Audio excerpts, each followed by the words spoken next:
Assalamualaikum wahai sahabat. Hari ini kita akan cerita satu rasa persahabatan yang sangat istimewa.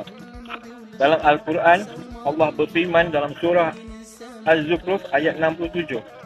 Sahabat-sahabat kami pada hari itu sebahagiannya menjadi musuh bagi sebahagian yang lain, kecuali orang-orang yang bertakwa. Maksudnya, sahabat tidak beriman atau tidak bertakwa memang mereka tidak membantu, malah menjadi sumber kesengsaraan atau pertanggungjawaban. Malah pergaulan mereka boleh menjadi ujian atau kesusahan bagi kita.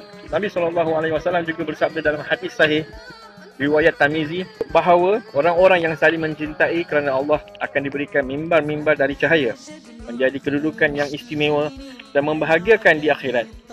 Ini menunjukkan bahawa ukhuwah fillah, persahabatan kerana Allah, bukan sahaja menyatukan hati di dunia, tetapi juga memberi cahaya dan keberkatan di akhirat. Jadi, pilihlah sahabat yang membawa anda lebih dekat kepada Allah.